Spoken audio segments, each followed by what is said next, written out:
All right, what's up, everybody? Or at least our 5 friends in the U.S. who watches our YouTube channel. My name is Steve, and I've got my buddy Frank sitting next to me. Hey Steve, hi everybody. So Steve, please tell everybody what we're trying to do here today. Yeah, for sure. Welcome to our first ever attempt to broadcast a CBA basketball game. Might be our last. Frank, do you think this is the first ever English broadcast of a CBA game?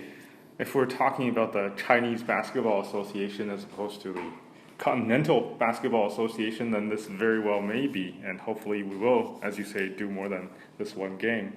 Yep, the Chinese Basketball Association, that's definitely what we're talking about here. So, as some of us may know, the CBA season officially restarted last night. Yay! Yay! And if you're huge basketball fans like Frank and I, we just thought other people around the world might be craving some live, real game action.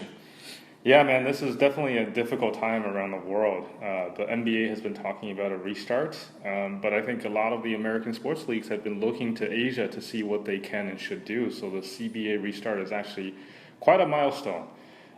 We thought we could help, as you said, help some of these non-Chinese speaking fans of basketball to get back into some live action.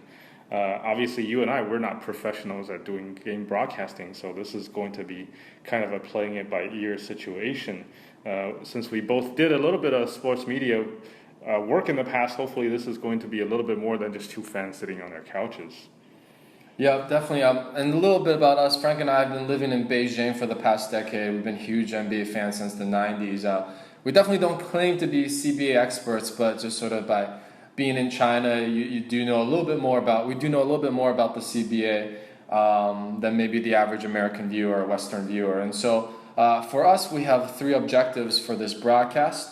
One is we would like to help the Western audience better understand the CBA and some of the differences with the NBA. Also, secondly, we want to help the U.S. audience gain a little better perspective on CBA performance by American players. So we often see players like Lance or Jimmer Fredette or Tyler Hansborough. They're out here playing the CBA.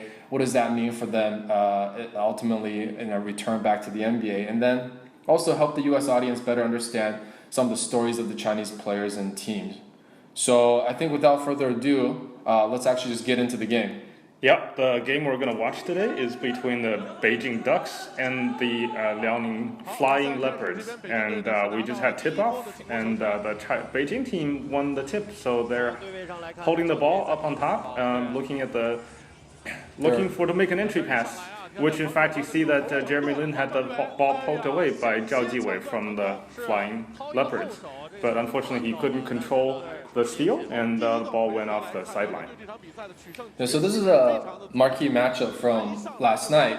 It features NBA star Jeremy Lin against China's best point guard, Guo Ailun.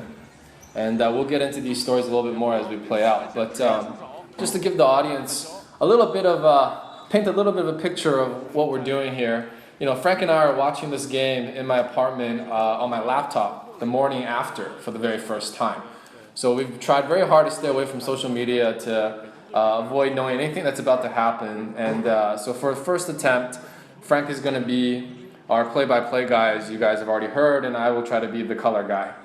Yeah, so Jeremy Lin took a 3 off the top without really passing, which is kind of common for some of these American players in CBA, and he missed. And the offensive rebound, there was a foul on the Beijing side, so now Liaoning controls the ball, and they're swapping the ball around the perimeter. And Guo Ailun is taking the ball all the way to the hoop and fell down, and I guess he got a foul on Jeremy. No, excuse me, sorry. He missed the shot, and there was an offensive rebounding foul on Han Dejun, the center for the Liaoning Flying Leopards. Going to the replay, yep, he a little bit of shove in the back. He obviously didn't agree with that call. Yeah, I mean, this is kind of common for all professional players around the world. Nobody ever makes a foul. And Lin brings the ball back. Oh, beautiful little wraparound as after penetration to Tyreek, I believe is his name. This young man is, I think his father is Nigerian and mother is Chinese, but for whatever reason in the basketball information that we could find, he's listed as a Uyghur, and he has a Chinese nationality. I believe he's the first mixed race player in China? Yeah, so this has been the marquee matchup. One of the main stories of this game is actually the backcourt for both teams. So with the Beijing Ducks, as we know, Jeremy Lin joined the team this summer. They also have another guard, Fang Shuo, who is one of the guards on the Chinese men's national team.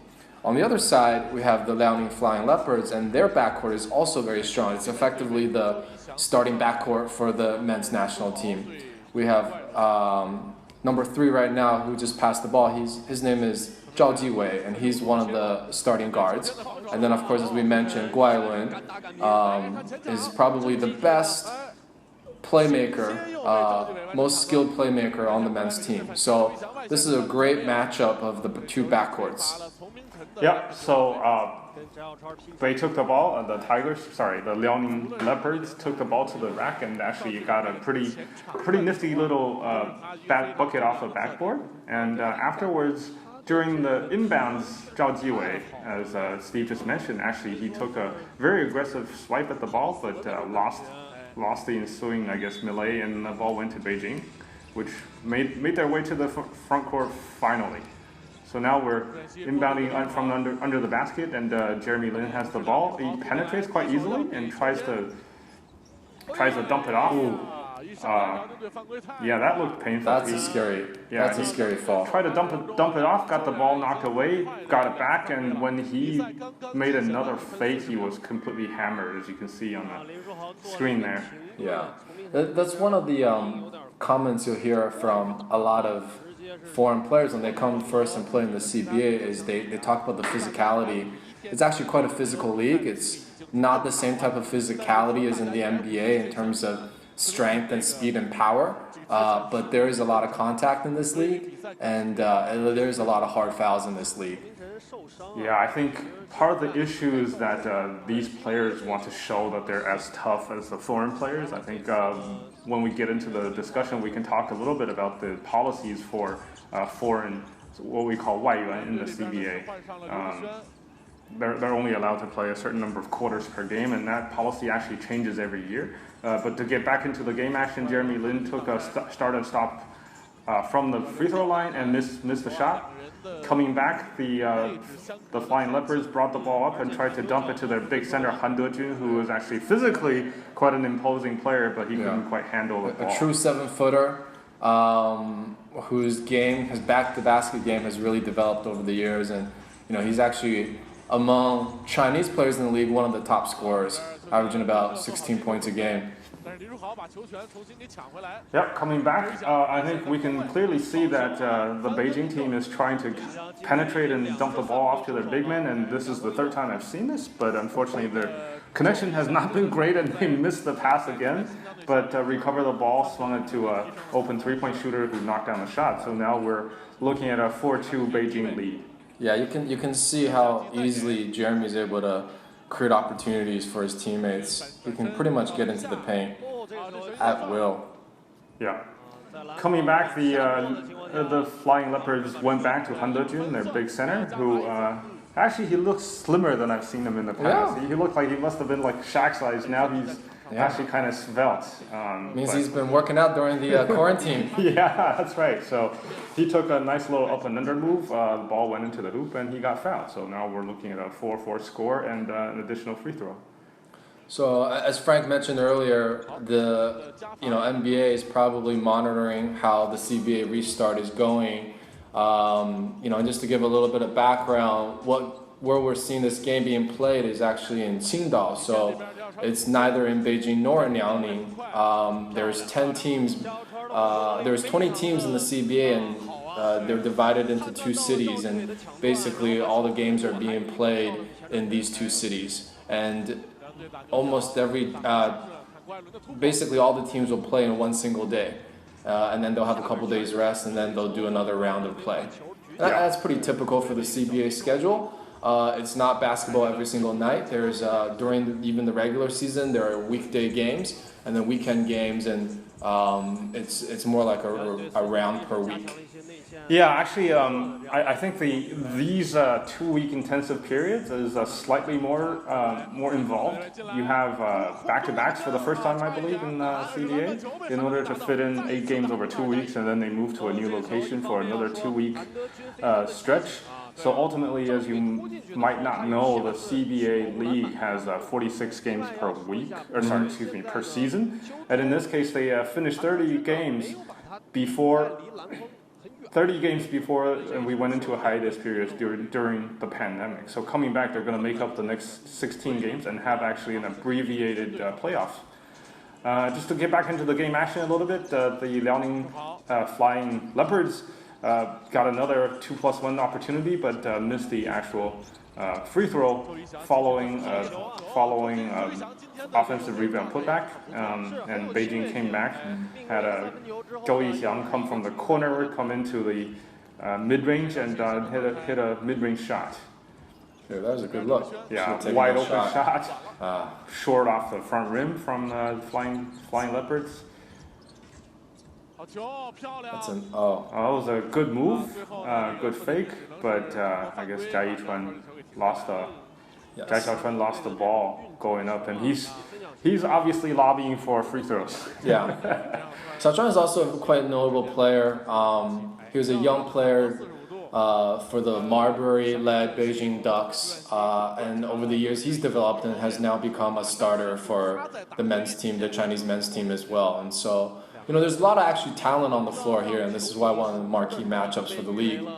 Yeah, and just to go back to the league a little bit, these two teams were basically in the playoff bubble, and it's very unlikely that they fall out. Starting the night, the Beijing team had a record of 19-11, the Beijing Ducks, and the Liaoning Flying Leopards had a record of 20-10, so they're really right next to each other. Yeah. 12 teams will make their way into the playoffs. In fact, I believe this year there's only 19 teams altogether. So, 2 made free throws. Flying Leopards hand the ball to Guai, who brings it up to the front court. Yeah. Maybe just to give the audience a little bit of color around scoring in this league, it's not too dissimilar from the NBA. We play 4 12-minute quarters, and the teams can average up to 110, 112 points a game. And so with these two particular teams, we actually see 2 contrasting styles. For the Beijing Ducks, they're actually one of I think they may be the slowest paced team in the league this season. And in terms of offensive points per game, they're also second to last. But they've been able to maintain a really good record because they are a very strong defensive team. They are 3rd in the league in defensive efficiency. And for Liaoning, with their backcourt, they're a much more up-tempo team, much more high-scoring team. And so I think as this game plays out, we'll see which team is able to control the tempo and dictate their style of play. Yep, so Liaoning misses another shot after a beautiful fake to get his man completely off the floor, but the shot came up completely short again. Yeah. Jeremy Lin brings the ball up the court and quickly loses it off of a Liaoning player's swipe. Yeah, but I think this is like probably the 5th time we've seen Jeremy try to get into the paint and create for his teammate. I think he needs a little bit of help here. Yeah, he's. I think right now there's just not a lot of clean. I guess. I think everybody's a little bit rough. Yeah. Getting back into their feel. Yeah. Another shot on a baseline 3, corner 3 that misses long, and Liaoning comes back into their attack mode. And number 13 is Guai. Yeah. As you can see, there was a double team to try to trap him, but he got through anyway and made a nice pass. Again, a missed 3-pointer. That's the other guard for the men's team. Yeah, very high arching shot that came up short it again. Maybe this, as Steve said, means a little bit of conditioning issue. Oh, that was a nice little cut by Tyreek, who picks up the ball going down the lane. A short little hop and a short little shot off the backboard for a 2+1. I still would like to see Jeremy take the ball and look to score a little bit more, especially early in this game. Try to set the tone a little bit. I mean, as a point guard, his mentality is to try to create for others, right? But I think also as as the star player and foreigner on the team, he needs to look to score. All right, so coming back from timeout, 2+1, Tyreek made his shot. We get 3 points. And if I'm not mistaken, actually, he just got subbed out after making this free throw, which is quite different from the NBA. I'm not pretty sure you're not allowed to do that to make substitutions during live game situation. Guailun brings the ball up, tries to penetrate, misses. Passes out for another missed three-pointer.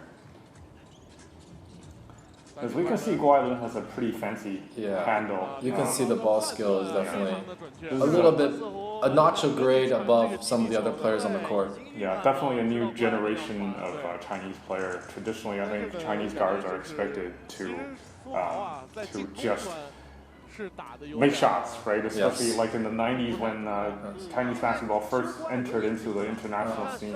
Here it is. Here's the matchup people want to see. Yeah. Jeremy's got to take the challenge. He's being a good point guard, right? This is one of the interesting things maybe we'll get into a little bit later. These two teams are actually quite balanced. We see a lot of foreign players, American players in particular, come into the league and put up 40-point averages, but none of the foreign players on these two teams average more than 26.5 points. So that's a pretty good balance. Yeah. So Jeremy Lin tries to penetrate, gets pushed and also hacked, and he's going to the free throw line. So maybe we can talk about some of these American players coming back after the hiatus. I believe both teams are missing some of their key pieces. Yeah, so for Liaoning, they started the season with Lance Stevenson, which everybody was very, very excited about, and Lance had a really good season so far, averaging something like 27, 7, and 4. And they also had Brandon Bass, and Brandon Bass was a solid contributor on defense, and I think the two of them probably averaged close to 50 points. But unfortunately, with the pandemic, neither has been able to return to China to fulfill the rest of their season's obligation, and so what Liaoning had to do was sign another foreign player that was already in China or in Asia. And that was OJ Mayo. Where's OJ Mayo? That's what everyone asks. I think that's like a trivia question.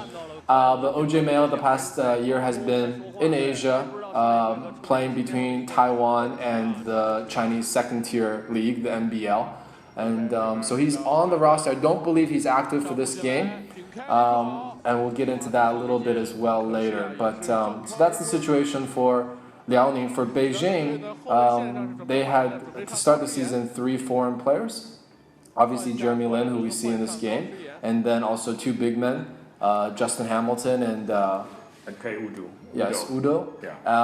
But unfortunately, Justin Hamilton has not been able to return to China, and Udo has actually got injured at the beginning of this restart. So they also have really only one active foreign player, and that's Jeremy Lin. So, in terms of game action, we saw the Ducks intercept Liaoning pass, come back, and after a couple of offensive rebounds, finally put the ball in the basket. And now they have a reasonably large lead at 16-7 with about halfway in the first quarter left. Yeah, this is about the average pacing for a Beijing Ducks game. So it looks like Jeremy is helping them control the tempo quite well. Yeah, the defensive intensity is there. I think, even with, I guess, a lack of execution, you can always play good defense even with some of these players not coming back. They may not be as familiar with each other, but man-to-man defense usually doesn't suffer as much as on the offensive side. And in fact, the Chinese commentators who were calling this game also commented on the same thing that we did, which is that a lot of these shots are coming up way short, and it seems like a conditioning issue. So hopefully, over the next 8 games, they start picking it up. So now the Liaoning team is taking a couple of free throws. Another thing I've noticed is that the free throw percentage in China actually is not a fair bit lower, but I think if you're at a high 70s clip, then you are considered a good free throw shooter, which is a little bit surprising for me. That would be good for me too. Yeah, we're not professionals, but these guys get paid, so that is a little bit shocking for me. So Beijing is taking the ball off the backcourt, and Liaoning is picking up full court. It's not, end of game type of full court, but it's obviously going to burn a little bit more energy for Beijing, and we see a mistake right away, a pass right around the half-court line that went back court. This is a pretty sloppy game, even for CBA standards. So I think we'll just chalk this up to a little bit of rust here. I think we'll probably, I expect that once the NBA starts, we'll probably see some similar sloppiness with the NBA players as well. So this is, I think, pretty normal. Yeah, it's yeah. I think this is definitely got to do with the restart. I mean, 4-month hiatus is hard on all these athletes. They're not at the top of the ships. And Liaoning finally picks up another shot in the paint, which seems like that's most of where their scoring has come from. Yeah. And Beijing is... There you go. Jeremy for three. Oh, nice. A very high-arching three off of a little pick and dribble handoff, I guess, play. Yeah. And Jeremy Lin hits a three. So now the lead is at 9. Yeah, so Jeremy's, for every made three this year, he's donating 3,000 RMB to charity. See, this is another example, right? He's leading a fast break, so to speak, after another. But he's the only one on the fast break? Yeah, there's a guy off to the corner, but there's 3 guys back from the Liaoning team, and there's nobody for him to pass to, really. And he gets the ball knocked away from behind him. It sounds like nobody even told him that there's, somebody coming up from behind him, and that's just not not good basketball we're looking at right now. Okay, and coming back from the inbounds pass, another foul. This is not a high-scoring game, to say the least.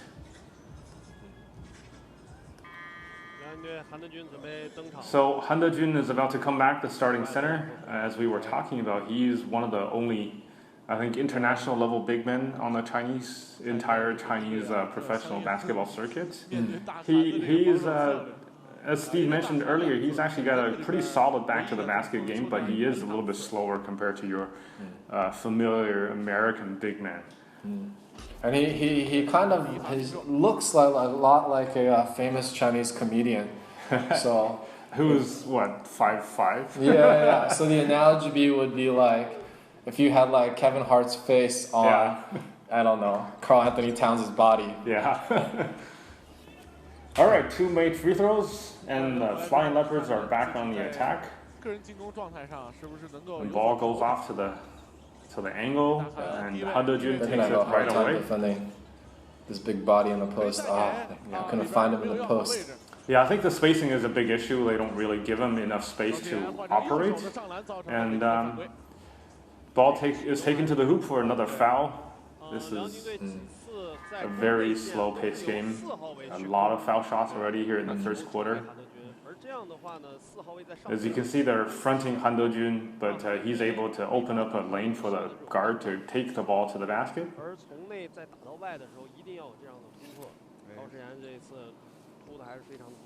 Yeah, we're going to need to see Liaoning try to run the ball a little bit more if they want to get back in this game. So the 11-point lead for Beijing in the first quarter. I really do think the Flying Leopards need to start running and getting more up-tempo.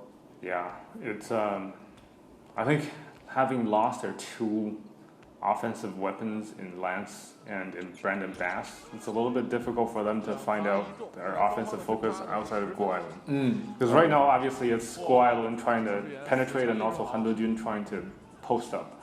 Other than that, there hasn't been a very clear offensive strategy. That's right. And Lin triple team briefly, but gives the ball off to the top, to the angle, and another 3-pointer from number 13. Yeah, he's actually quite accurate from 3. He's about a 40% 3-point shooter. For a guy at his size, you'll see him a lot hitting the corner 3. Yeah. You'll see him a lot hitting that trailing 3 as well. So that's one of his favorite shots. And he's going to hit that at a really good clip. Yep, number 13, Zhu Yinxi. Okay, we've cut back to game action. Apparently the refs are verifying whether or not that last shot was a 3-pointer. Yeah. I'm reading on these stats page that number 13, Zhu Yanxi, he's actually apparently a center. Yes, he is. But his statistics look very much like that of a shooting guard. Stretch 5! Yeah, he's got a 43 field goal percentage and a 41 3-point percentage. and he only averages 3 rebounds. So that's a very interesting way to earn your living on the court. What do we call that? A stretch mark 5? Stretch mark 5 is like Charles Barkley, man. Or Jokic? Hey, dude, did you see Jokic's lean pictures? That's amazing. I'm really looking forward to seeing him play, to see if he loses some of his offensive. What if he becomes worse? I think, he's going to be able to run more. He's going to definitely be able to do more on defense. But he does lose a lot of bulk, does lose a little bit of what makes him special on offense when he can just literally stand in the high post and never be moved. Yeah, I don't think he wins on athleticism. But, the conditioning helps. I think we'll get back into this game. Liaoning has 11 points. I think they're probably shooting sub, 30%, maybe even in the 20% range. But as you said, without their 2 foreign stars, they're really lacking an offensive identity right now. And Beijing is basically clogging the lanes and preventing Guai Lun and Zhao Jiwei, their 2 star guards, to penetrate and forcing them to find a third option, which they have not yet found. So this is tough going right now for Liaoning, especially in the restart. Yeah, we have an offensive foul off a pick, but to go back to your point, we saw the last attempt at post-up for Han Dejun. There's a guard who's literally, 5 feet from him, standing in the corner. Rather than clearing space, he leads his man into Han Dejun, who, what's he going to do? Try to go up 1 against 2. So they have to swing it out and take a contested 3. This time, Han Dejun is on a high pick and roll with Guai Lun, who tries to keep his man on his back and do a little bit of a runner, but it's heavily contested and goes off long a little bit.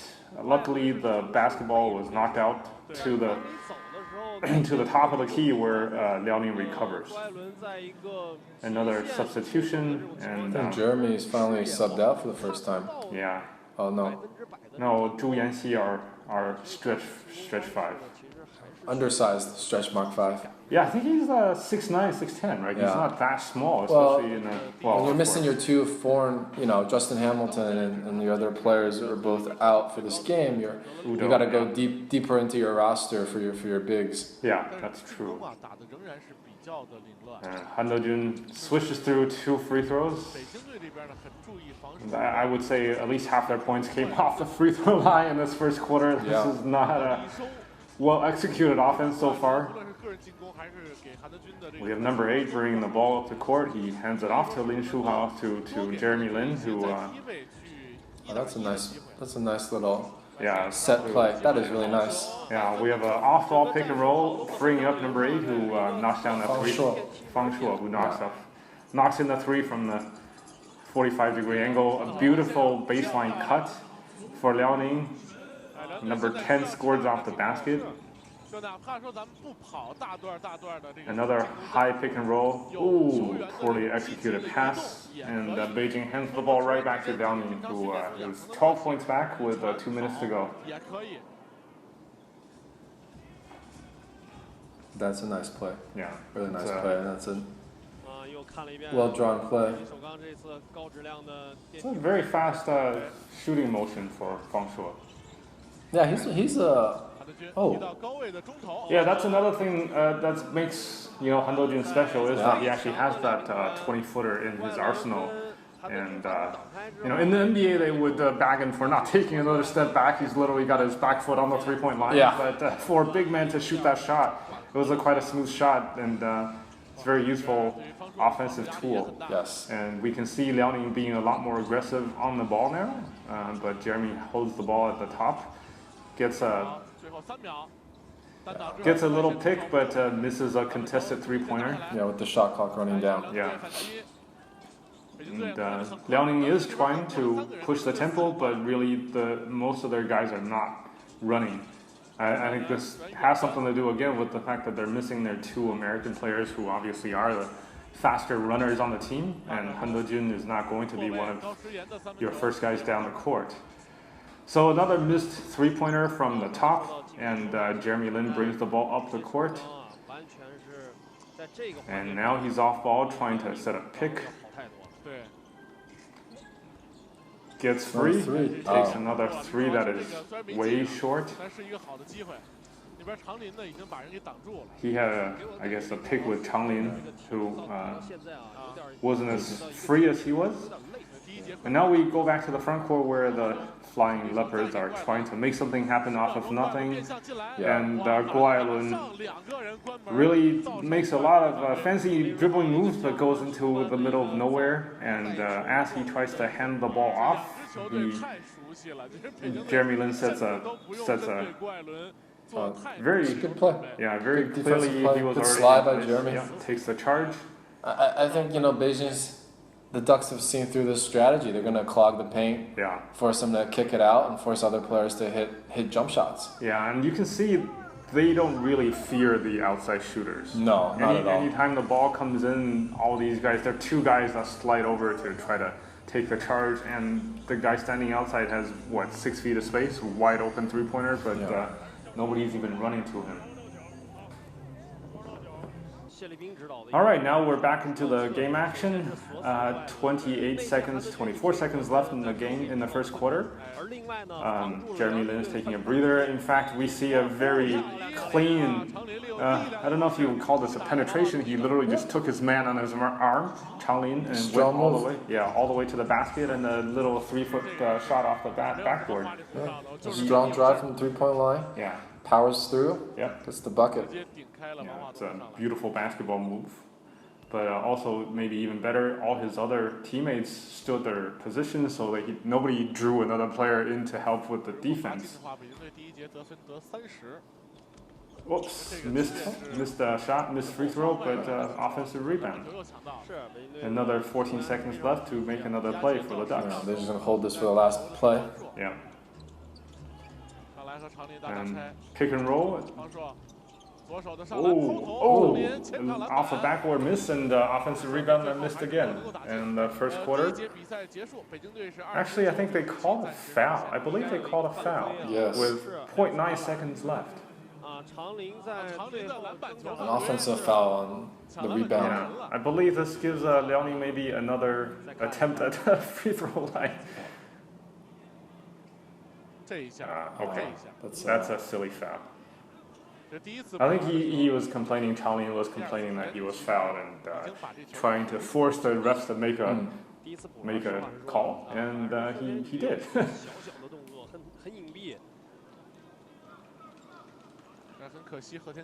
So He Tianju from the Leopards, number 6, makes 1 of 2.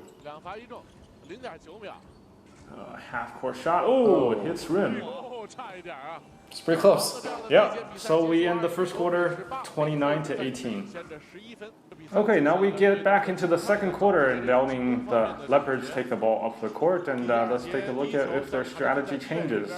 Same problem as we see before. Han Dejun tries to take the back to the basket post-up move, and number 6 goes straight to the baseline and draws another defender to him, and they had to lob a pass over the head of the defender, and in this case it worked out fine as Han Dejun takes the ball and tries to go up and under and draws a foul.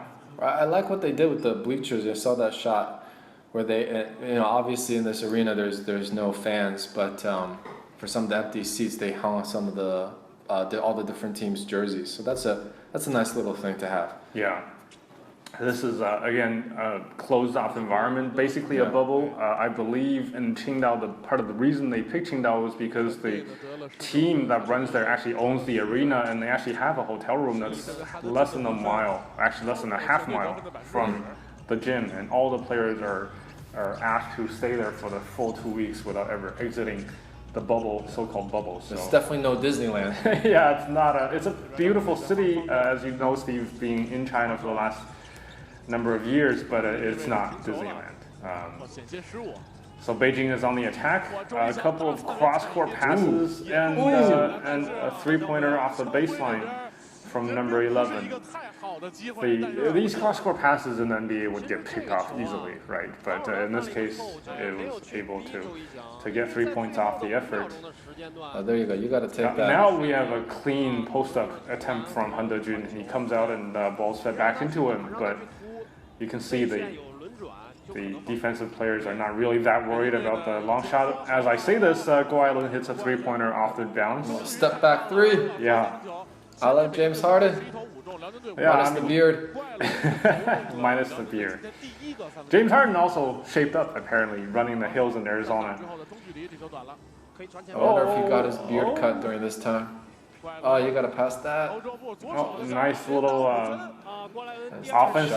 offensive sequence there. Guailun takes the ball and Euro steps it to the basket.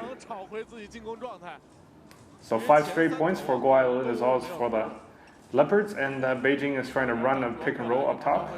Beijing's without Jeremy to start the second, giving him a little bit of an extended break. Yeah, Changshuo had a Fang Shuo, excuse me, he had a very long,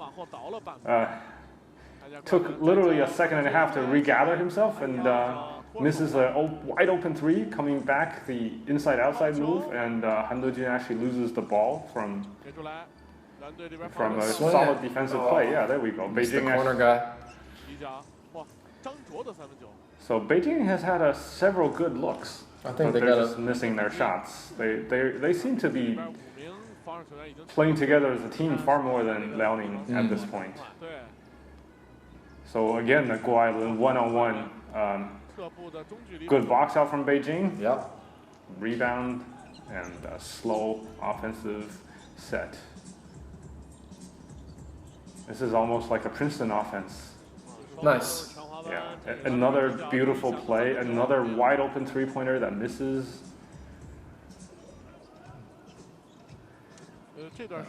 I don't know, Frank, about you. How much CBA have you watched over the years, the last couple of years? Very little. So maybe you can give me and our listeners, our 5 listeners, a little bit of a recap on these 2 teams. Yeah, I mean, just by being in Beijing for the last decade. No, let's get into it after the timeout as number 3 from Liaoning takes the ball to the basket and scores again. And we go into a timeout. Okay, that was a short timeout, and we're back into the game action. So, Steve, maybe we can get into these 2 teams a little bit. Maybe if we can go even a little bit further back into just the CBA itself, a little bit more background. Yeah, I mean, just on the 2 teams first, the Beijing Ducks, as they're known, I think no coincidence because Beijing is famous for their duck. It's a delicious dish. I think we've all had it. I think anyone who's visited China or been to a Chinese restaurant in the U.S. must have ordered it. But, the best way to describe this team is that in its early days in the CBA, the Ducks were kind of like the Chicago Cubs of the league. They were perennial bottom dwellers for many, many seasons. And that really changed when Stephon Marbury joined the team. And he had been in the CBA for a couple of years bouncing around, and then when he joined Beijing, he really changed the culture. It became a winning program. He led the team to 3 championships, and really made them one of the top teams in the league. On the other side, with Liaoning, they've been sort of gone through what I would describe as they started out in the league in the mid '90s as one of the powerhouses, along with Baiyi.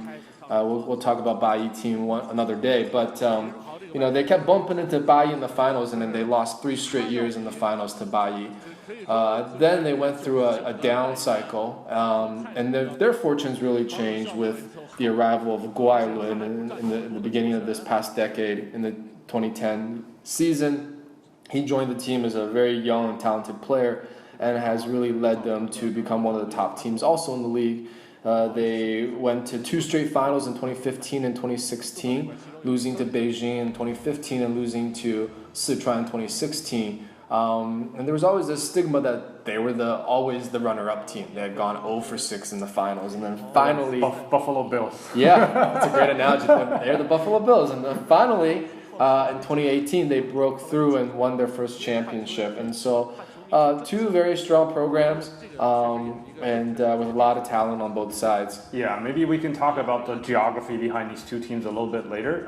Just getting back to the game action real quick, we can see that mostly the teams have brought out their starting lineups, and on the Beijing side, more noticeably, they have a big center Tyreek coming back and That was a nice block. okay, that was a nice block and little Fang Shuo had a little. I don't know if he took 3 steps, but nobody called it. He got the ball back and did the offensive rebound putback. So He kept playing. That's all that matters. yeah, and a little teardropper from Liaoning coming back, and the score is 36-29. But as I was saying just now, you could see that with a bigger center who's actually rim runner, Beijing is trying to incorporate more pick and roll action to get their center involved. So push. Fang Shuo had a little off elbow, and I think there's got to be a little bit of acting in play there for the defender to fall back that far. But again, as you said, the whistle sounded, so that's that. 小高现在这个防守是越来越有技巧了。是，刚来辽宁队那一年，我记得就是。And that was a nice beautiful help block, yeah, from our shooting guard center, Yeah. number 13, Tu Yanxi. That's the modern big, man. You can rim protect and you can shoot threes. Yeah, averages what, like 3 rebounds as a center, but he can block shots. That's all that matters. Oh, wow. Trying some fancy pass. Yeah, that was a good-looking pass, but I think unfortunately the cutter didn't make enough spacing. Yeah. I think this is like becoming a bit of a pattern here for Beijing. They have a solid penetration, solid spacing, but they just can't hit their open shots. And Han Dejun is setting a pick off on the top, and the ball swung around. Number 0, Gao Shiyan. 7 bodies in the paint. Yeah, unfortunately, nobody is willing to take that shot on the perimeter, and it's never going to open up the paint area for either penetration or for their big men. Yeah. The shooting, the lack of shooting for Liaoning right now is very obvious. I wonder how, as they go through this restart and we bring in more games, hopefully, we'll see how they change their offensive identity around this. Yeah, another unfortunate offensive moving pick, I guess. And Beijing was called for the foul. So, that's the new Beijing coach? Yeah. So Beijing also went through a temporary coaching change. Our previous coach, Giannis, I guess he wasn't able to return to China. Yeah. And so now they have Coach Shi as the temporary head coach. As the interim head coach. Yeah. So, again, going back to the sloppiness, the Leopards get to the basket, lose the ball, but luckily their big center Han Dejun picks it up, and as he puts up the shot, he is. I would say there's barely a touch, but they call a foul. So he's got another 2+1 opportunity. He's definitely lost some weight. He looks in shape. Yeah. Good for him. I saw a picture of Marc Gasol having slimmed down. It's kind of similar, like a slim body, still the same big head. Yeah. Kind of like this Han Dejun situation. It's hard to slim down your head. Yeah. But again, as you can see, he gets subbed out right after making the free throw. And hopefully we can get into a little bit more of the differences in the rules between the CBA and the NBA, which I would say. How do you like this full court press, Frank? This is I think more of a threat than an actual defensive strategy. Oh, good look. A beautiful back cut under the basket. This guy can shoot, can pass. Yeah. He's the Chinese Jokic. Yeah.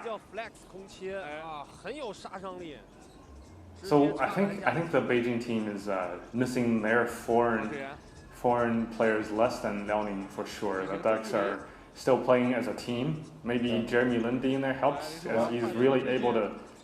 Oh, come on. He's able to control the tempo. So number 13, Zhu Yanxi, our outside shooter, he got to the basket, kind of knocked his defender down, and had about a 6-footer from the baseline.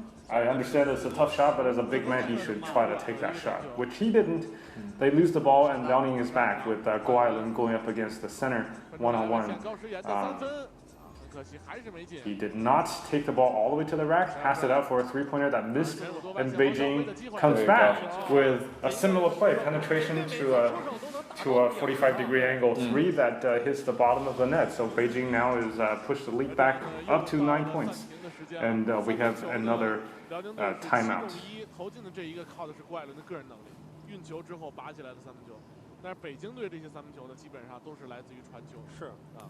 So we see a bit of a replay as you can see the transition defense on Leopard side is not good. Everybody is running directly to the basket to try to stop the penetration, and nobody's trying to identify their guy and stay within arm's length of him. There's noticeably a lot more shooting on the Beijing team. Yeah. And as a team, they're definitely a pass first team. Yeah. You see that largely because of Jeremy setting his teammates up. But even though they play at a very low pace, they are actually second highest in assist rate in the league. And you'll see a lot of the driving kick and for made threes, which is a really nice identity for this team. Yeah, we saw a stat flash across the broadcast just now. 3-pointers, Beijing is 5 of 15, and Liaoning is 1 of 7. And we all saw that the one 3-pointer Liaoning hit was Guailun doing his step back 3. His best James Harden impression. Yeah, so this is not a good shooting team that Liaoning has put on the court right now. I guess Brendan Bass actually can hit a 3-pointer or two, right? He could, but he's not on the court either. Yeah, exactly. So that may be part of the problem, right? Part of their spacing comes from these two foreign players. Not being here, yeah. I mean, Lance was having a so-so shooting from 3 in the CBA. He was shooting about 30%. Which is not that great. Yeah, he's never been known as a 3-point shooter, right? But at least he's willing to take that shot. He's never been shy, even in his NBA days. But here, do we know if the 3-point line is the same? I think it's a little bit shorter. I believe it's a FIBA 3-point line, not the NBA 3-point line for sure. So there's a chance I could make one? Well, probably not. If we're looking at 1 for 10 or 1 for 20, of course you have a chance. Yeah, good. Coming back into game action a little bit, we actually see a technical shot foul on Guailun, the star point guard for the Leopards. From the replay, it didn't seem like he was cussing, but he got called for it anyway. I guess maybe the refs want to keep the game under control given the physicality we've seen.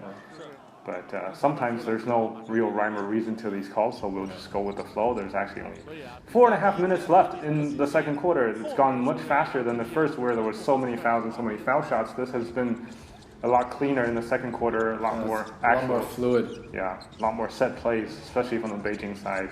Another high pick and roll. Center number 21 came down, but he didn't get the ball, and Jeremy took a 3-pointer that went off long. That was a tough shot. Yeah. I think there's obviously not a lot of confidence in his center Chang He to actually take advantage of the mismatch, which is why he forced that 3-pointer. Yeah. I mean, either he should have dumped it in or his guy should have cleared out. Yeah, I think by the time that play developed, there wasn't enough time on the shot clock left for them to go around and find another opportunity. More substitutions as Liaoning tries to get into their offense. So maybe we take this opportunity to talk about the geography, as I was talking about a little bit earlier. In China, there's traditionally a few regions that are known for having basketball players, and the Northeast, where Liaoning is definitely one of them. The other one is Guangdong, which is, again, another powerhouse, as we watch a total air ball off the 3 from Liaoning. But traditionally, I think Northeastern Chinese men tend to be bigger and more physically gifted. I don't want to make this into a more of a racist situation, but I think that is what it is in China, that these guys tend to be better basketball players, whereas Beijing, as everybody should know, is the capital of China, so it's a wealthier area with more fans who have higher expectations, right? I mean, I don't know if it's equivalent to DC, but definitely it's one of the richest cities in China and larger fan base. So as Steve was saying, with these two teams only having enjoyed recent success, their respective fan bases have, I think, become a lot more vocal over the last years. Yeah, I think regionality, just so fans understand a little bit better, in China, it matters more so, to keep it simple, is that the system is different, and so the players tend to have less free movement to switch between teams. So if you look at the Liaoning team, they'll have a lot more local players and homegrown players. When I say homegrown, they literally are from that region, and so there is a sort of regional bias or regional favoritism or yeah, I mean it's in China this league developed way later than the soccer league, and soccer league, as some of our fans may know, especially in the European system, you have your youth farm system. Yep. And China is even more complicated because China has this whole professional athletic schools or sports schools where they incubate a lot of these talents. And of course, if you know your regional schools administrators well, then you get the first dibs on the players. And that's why I think teams in the Northeast tend to have a stronger talent pool. We can see a 1-on-5, literally 1-on-5 situation by the Flying Leopards. And the guy... Not the prettiest basketball. Yeah, and he stayed back to complain to the ref rather than to come back on defense, but Beijing was not able to take advantage of a 5-on-4 situation. But I guess it doesn't matter. There's a beautiful little nice pass. big pass, drawing a foul. But to finish that thought before, I think the Chinese Basketball League, or CBA, Chinese Basketball Association, if we go all the way back to 50 years ago when they had its original rough structure, it came from the military system. Back then, the military teams were the ones that formed the league to play. The regional military teams. Exactly. If we draw an analogy to the NBA, I think in the very early days of the NBA, you had this thing called the regional draft. You could give up your draft pick to take a player from your own area. And we can see actually a lot of that in the modern CBA. If you look at the last draft from the CBA, I think of the 19 teams, 38 picks over the first 2 rounds, they actually only picked, 25 or less than 30 players. A lot of them just forfeited these picks. In fact, some of them even forfeit their first round picks. So we witnessed just now a really beautiful play that didn't net in a score, but Jeremy Lin went into the lane, brought it back out a little bit to the 14 feet area in the baseline, passed it to a cutter who gave it back to give him a wide open shot that he missed. So execution-wise, they're making good shots, creating good shots, but missing them. And yeah. To wrap up Frank's thought, I mean, without getting too deep into it, basically there's a 2-pronged system in China where there's the academic schools and the athletic schools, and so I was actually at the CBA draft this year, and I was shocked. I was like, why are they giving up the 4th pick in the draft? Like, this is crazy. And what it is because they're only drafting from a pool of the talent that it doesn't come out of the athletic schools, and so for the local teams, they have direct access to those athletic schools, and so rather than giving up a roster spot or time or training, they already have the young players they want to develop out of the athletic schools, and so you've got to be the best of the best coming out of the academic schools to have an opportunity to get drafted, and so the situations are all very different. There's something that will over time get into deeper and deeper, but that's just the kind of the high level for folks to understand. Yeah, the resources actually these teams have are very limited compared to NBA teams, and as Steve said, we'll get into that a little bit more. And we see that Beijing try to get into the basket, miss a very layup from close in, but managed to get the offensive rebound. And Fang Shuo gets it. Was that a 3? That was a 3-pointer. It was high pick and roll, and the guard basically took the ball to the top of the key and I thought he might have pulled an Andrew Wiggins. Okay, 13-point lead with 50 seconds left as Liaoning tries to set up its offense. They go into their center again to Han Dejun. That was not a very useful fake, unfortunately, and he tried to spin baseline and got cut off, forced his way in, and took a wild shot, I would say, and missed it completely as Beijing gets another wide open 3-pointer. I mean, this defense right now is really unfortunate, I would say. I mean, this is Beijing is killing them with the 3-ball. Yeah, this is Changlin. This is a guy who's known to take 3-pointers and hit them at a decent clip, but his defender didn't even bother to put a hand up until he's well into. It literally took him like 5 seconds to shoot the ball. Yeah, he was well into his shooting motion before the defender even made a reaction at all. That looked like your shot, Frank. Just kidding. I wish. All right, another attempt to force the ball into Han Dejun with literally 0.01 or 0.1 second on on the clock. I mean, this offense is hard to comprehend right now. They're not watching the clock. They're not really. Well, now we're at the half, and we go into the half with a 50 to 34 point lead. Okay, we're going to cut into the second half of the action again between the Beijing Ducks and the Liaoning Flying Leopards.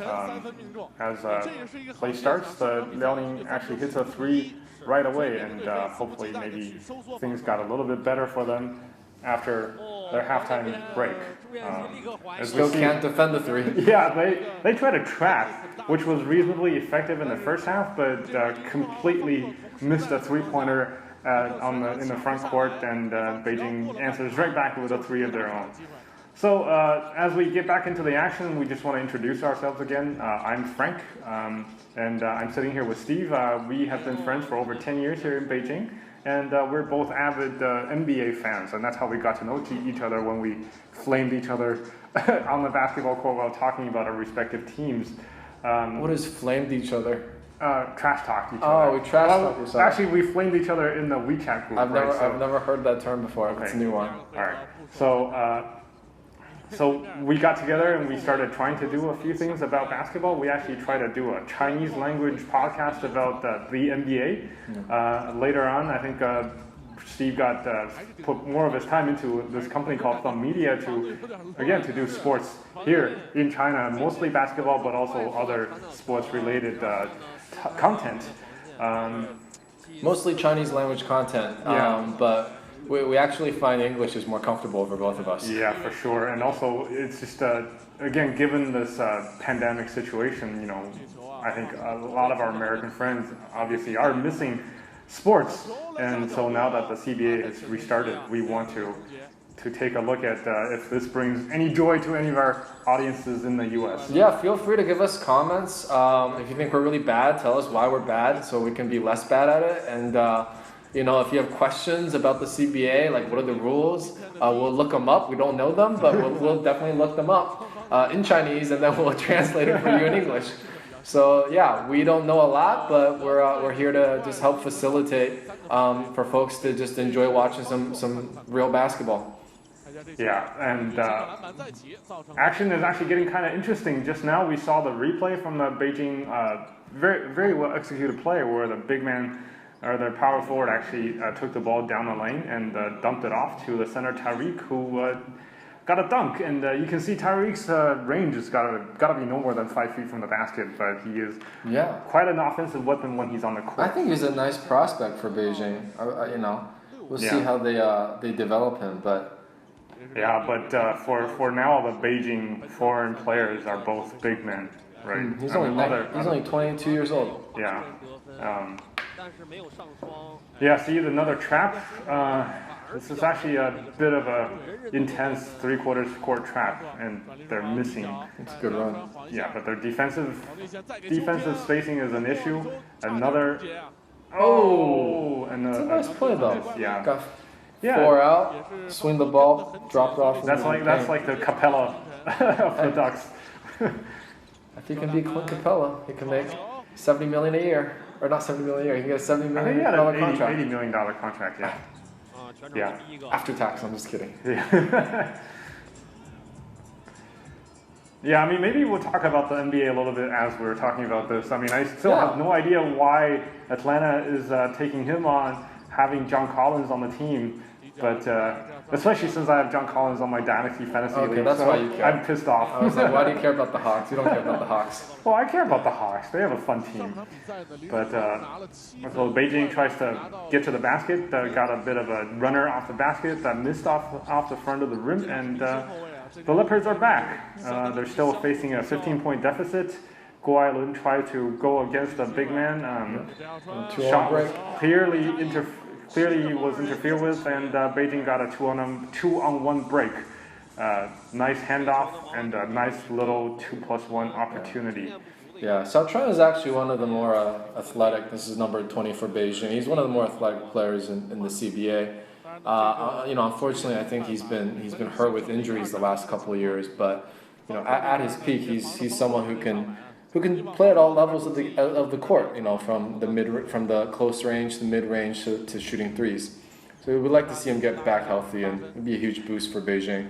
Yeah, so during this quarter, as we talk about the game action, we are going to try to explain a little bit the foreign player system here in the CBA. And before we get into that, we want to mention really quickly, as you guys probably know, the Chinese national team draws its players from all these CBA teams, the Chinese national players. Okay, I think we just called a backcourt situation, which is kind of weird, because I think in the NBA, when you have an offensive rebound that gets tapped into the backcourt, it doesn't really count, but in this case, it did. But just to go back to my previous thoughts, if you have, because obviously there's like a 12 or 15-man roster for the Chinese national team, and if you have a Chinese national player on your team, then he's, I would say, almost as good, if not better than some of these foreign players. So that means that the team is probably much stronger in that regard, and that is why Guangdong has a very strong team led by Yi Jianlian, and Beijing with Zhai Xiaochuan, if I'm not mistaken, he is the starting small forward, and Fang Shuo, as Steve just mentioned, whereas for the Liaoning team, the Leopards, Han Dejun is one of the key centers on the team, as well as Guo Ailun, the starting point guard. And so that's what makes these teams that much stronger. A nice little move for Han Dejun as he caught the ball deep this time with no second defender in his face, and he manages to overpower Tariq and get to the hoop. Even though he misses a point-blank little finger roll. I don't mean to say that it was a point-blank incident that was super easy, but he was literally right under the basket. And as you can see, Han Dejun is getting tired. He was switching through all his free throws earlier, and now I think this is his second straight missed free throw, as he's expending a lot more energy to get to the basket. Yeah. Should we try to explain the foreign substitution rule? Yeah, I mean, this rule, for me, it's a little bit hard to get into because it changes pretty much every couple of years, but maybe we can talk about what it is right now. Yeah, we can talk about it right now. Let's start with how it started this season. So, and some nuances and details we may not be 100% accurate, but basically, 20 CBA teams, each team is allowed to have 2 or 3 foreign imports or foreign players, so non-Chinese citizens. This would also include someone like Jeremy on their team. So among these, 2 or 3 players, you're only allowed to have up to 2 active players a game. Yeah.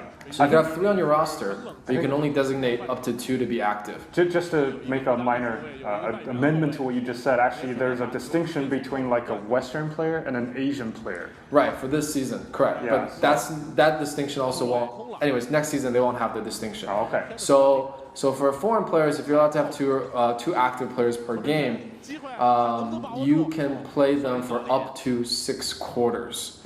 And the only caveat is you can only play in the last quarter and the fourth quarter. You can only play them one at a time.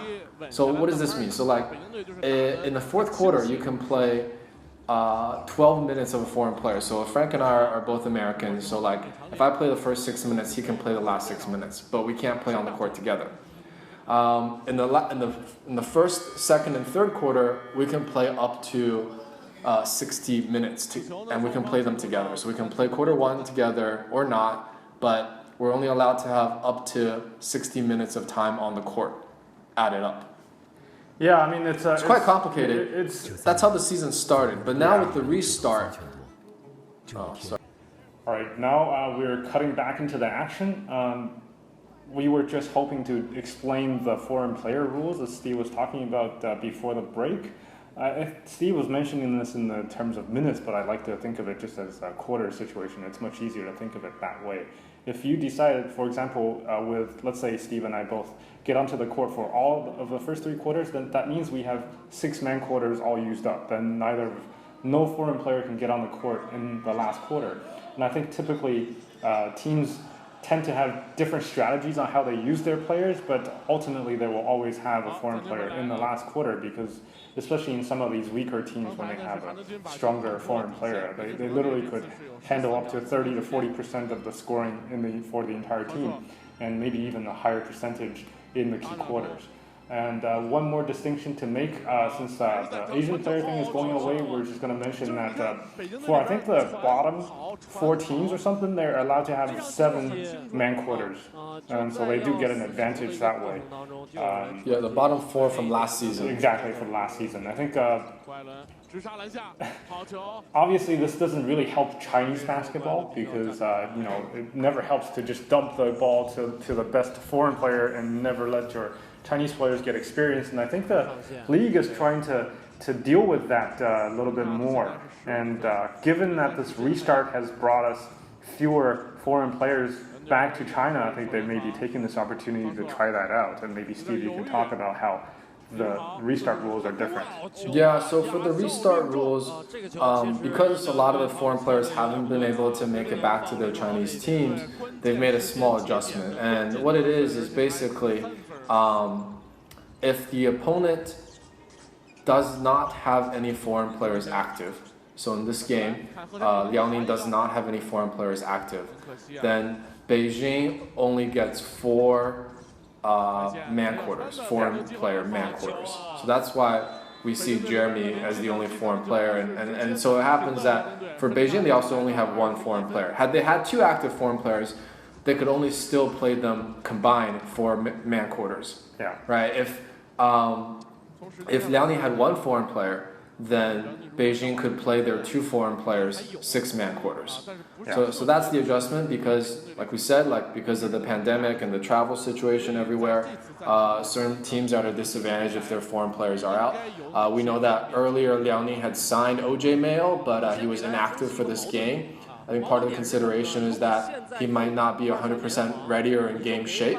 And so rather than having him play 4 bad quarters and giving Beijing 6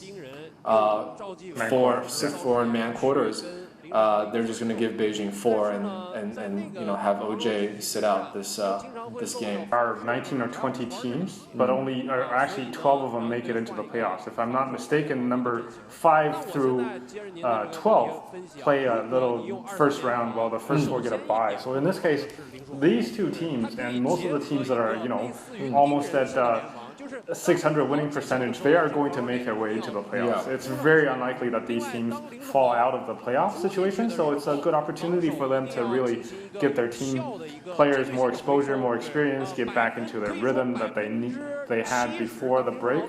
So I think in this case, it is a pretty decent strategy for Liaoning, for the Leopards to go all Chinese players for a couple of games.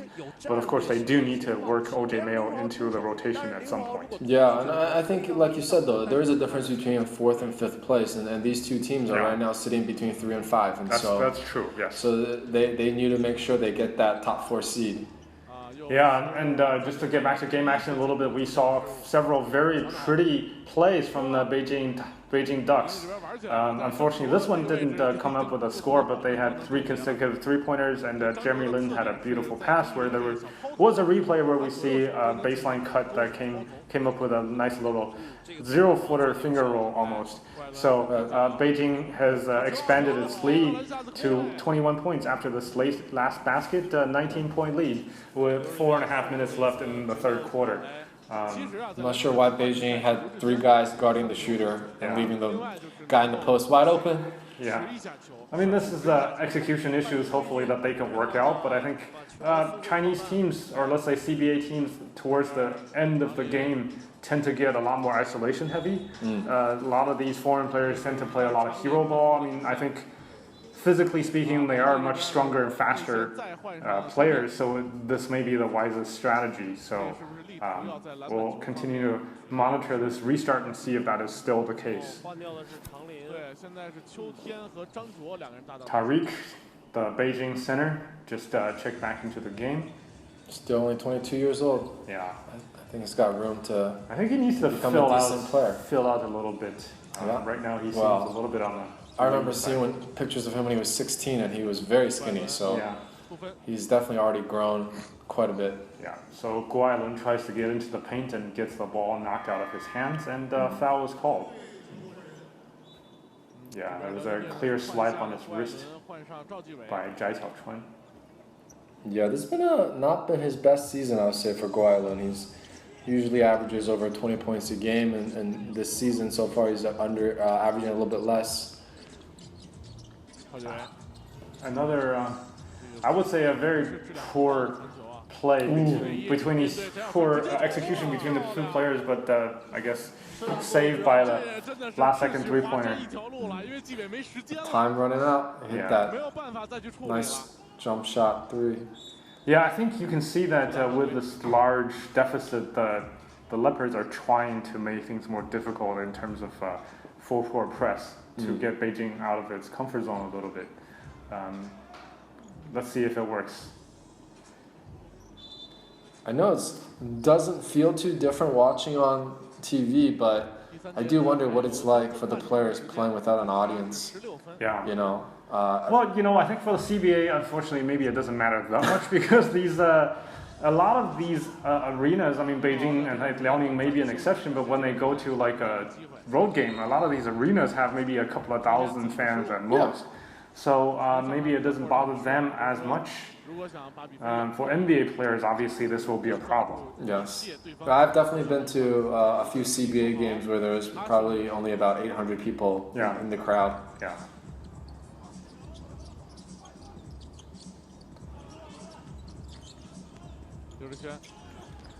Okay, under the basket pass that went awry, but the Leopards keep the ball, and on the previous possession, we're looking at Yao. He's the chairman of the CBA now, and he has some sway within the government system, which obviously still oversees the league. So a lot of people are very hopeful that he can lead the CBA into more prominence. I believe, in fact, he's trying to implement a lot of reforms, such as a salary cap of sorts in the coming seasons, and we're looking forward to seeing how that changes the dynamics of the league. I love Yao as a player, but I also have a lot of respect for him as a businessman and as a leader, and I think executive as well. Yes. Yeah, I just think he's in a very difficult situation in terms of he has to walk a fine line between the commercial success of the CBA and sort of some of the, at the end of the day, it being a government, affiliated league, and making sure that some of the interests are all fulfilled, or obligations are all fulfilled. And I think the general overall professionalism of the CBA is very far away from where the NBA is, right? So a lot of these owners who fulfill the criteria to have a team actually don't necessarily have what it takes to build a long-term successful team. I mean, if we bag on some of the poor teams like the Donald Sterling Clippers or maybe the Suns, which I'd love to talk about, because I'm a long-suffering Suns fan, the CBA owners are far worse compared to some of these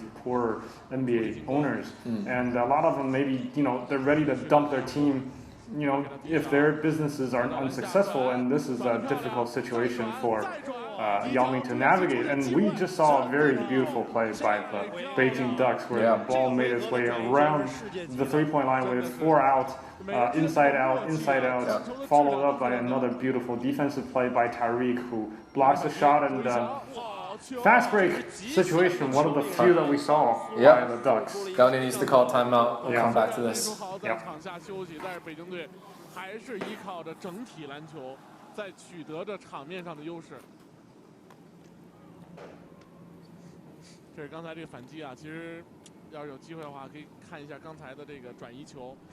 Yeah, so now we're looking at the replay of that last around the world, almost, if you will, around the entire three-point line swing, where Tariq gets the ball, knocks it out, and all the perimeter players get a touch before the final shot, which was quite a pretty play. Yeah, all 5 players touched the ball, and very crisp, decisive passes, leading to a wide-open corner 3. Yeah, and so going back to the NBA a little bit now that we're in a break, I mean, I wonder how much this will be seen in the NBA, because at the beginning of this pandemic, a lot of the talking heads were already talking about players who would lose their focus and lose their basketball conditioning, right? I mean, there was talk that Tatum didn't touch a basketball for a couple of months, and obviously February in Boston, you're not going to go outdoors to shoot a hoop. If you don't have access to an indoor gym, that's the situation you're dealing with. Whereas we also see guys like Jokic and Marcus Saul and even Harden getting in better shape in the last 3 or 4 months. So it'll be interesting to see, if there's any injuries that result from this long hiatus, and also if conditioning and also just team play suffers. Okay, so you can see the usefulness of a good center just there in that offensive rebound. Han De-jun, while he didn't touch the ball, he stood his ground and kept spacing for his guard to get take the shot, but also get the offensive rebound. And this is what I think the CBA is missing right now, because a lot of the foreign players tend to be big men. Okay, Beijing is now back on offense. I believe Jeremy Lin is off the court, so... yes. Ooh, that was a beautiful cut by Tyreek, who, with the spacing that the Beijing shooters have given him, he actually is able to make a play, avoid the offensive foul, and get a layup. And he is definitely a very intimidating defensive player. With his long arms and just a general size. But he is, again, slimmer than Han De-jun, who is a very solid, on the ground, back to the basket player. Yeah, I think it's quite obvious the Beijing offensive system is much more fluid, much more intact. Part of it is because of this restart. They haven't actually lost their offensive identity. Their other foreign players, Justin Hamilton, Udo, are both more on the defensive presence side, and so I think Hamilton may be able to shoot a few threes, but as we can see, it doesn't his absence doesn't materially change their change their identity. Because our favorite number 13 can step in and still shoot 3-pointers, right? So the strategy doesn't really change. Is he our favorite player now? We've decided. We've decided he's our favorite player outside of Jeremy Lin. Yeah, of course. Okay, so now we get into a break, and we'll also take a quick break and be right back. We're back into the game action again. As mentioned just before the break, I guess, Zhu Yanxi, or let's just call him Juicy for easier memory. Juicy Zhu. Yeah, he's a very solid three-point shooter. He's scored 13 points this game on 3 of 4 shooting from the three-point range, and he's had 4 assists. Again, this is coming from a center. He didn't really get that many rebounds, but... I mean, it's kind of like a Porzingis in that way, a very, very poor man's Porzingis. That's a stretch. That's quite a stretch. No, but just in terms of profile, right? He can shoot the 3 comfortably, and he can actually block a couple of shots, but he's not sure. I don't think he offers the same verticality that Porzingis offers. Of course not. So now we've got a half a minute left in the third quarter, and the 19. Okay, came up with a rebound, Frank. You got to give him some credit. All right. he managed the rebound. 14 seconds on the shot clock, and 3-point differential between the shot clock and the game clock, and Beijing is trying to set up for its final offensive possession. A lot of two-man game on the top. Long 2-pointer that misses, but a foul on the rebound, and 2.4 seconds left. I don't know if this leads them into penalty or not. I don't think that's a shooting. It's not, but it may be in the penalty situation. So one minor fact to mention, Guo Ailun, the guard from the Liaoning Flying Leopards, he actually is signed with the Jordan brand, and he's one of the biggest sports personalities in China right now. He has a pretty decent draw on Weibo, the Chinese Twitter, and one of the few athletes who's actually able to move products for these brands. So he is signed with the Jordan brand, as mentioned, and his uncle is in fact the head coach of the team, as Steve may have alluded to earlier. Whereas the Beijing team, the coaching situation is a little bit less stable because the head coach, Giannis, was not able to make it back due to the pandemic, and their top assistant is taking over the coaching. And Beijing just gifted Liaoning with 2 free points just now with 2.5 seconds left, and hopefully no more snafus. 75-58 is likely the end of the third quarter, as the three-quarter court shot didn't hit rim. So 17-point lead into the final quarter for Beijing. We'll just leave this. Go ahead. Okay, and now we come into the fourth quarter where unfortunately the video action cuts directly into a Beijing shot that misses.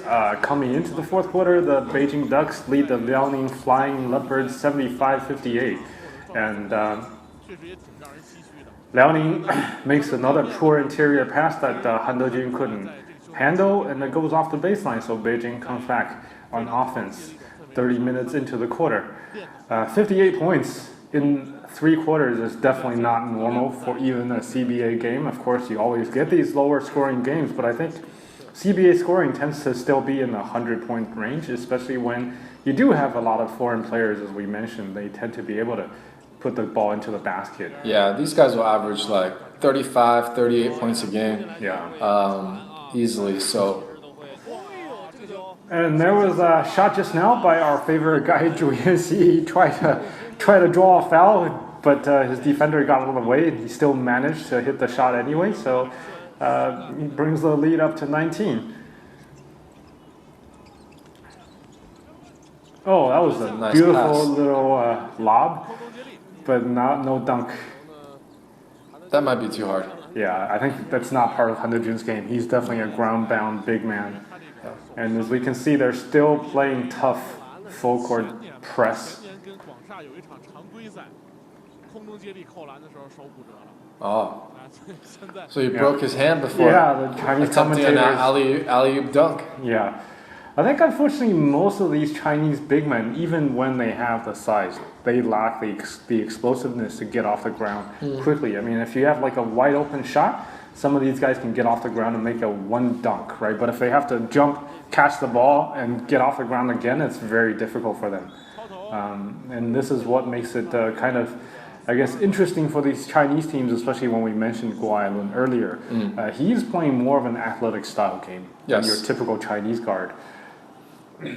I remember, if I'm not mistaken, 2008, when Brendan Jennings came into Beijing to play like an exhibition game before the Olympics got to Beijing, and I think it was Guo Ailun, but I could be mistaken, who had a really fancy dribbling display. And after all that, I think Brendan Jennings just poked one hand in, took the ball from him, and scored. So I think that was when I realized, for these Chinese players, they have some issues competing internationally, because whatever they're best at, these international players are even better, right? Yeah. And speed in particular is a big issue.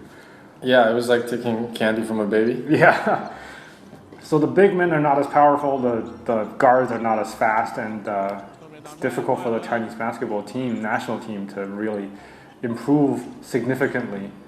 Well, that's always the question with the CBA and the development of the CBA and its players is, do you want to give the Chinese players more opportunities, or do you want them competing against stronger competition, right? And there's a balance, and so it can't be everything, but it can't be nothing. And so I think everyone has a view, and probably a different view on how the league and the players should develop. I don't know what your view is, Frank, but I tend to think like more foreign players is actually better for developing the top tier talent, and that's kind of what I would care more about. Yeah, I think unfortunately the issue is that the CBA, it's really not a level of competition where these top Chinese players can improve their team play.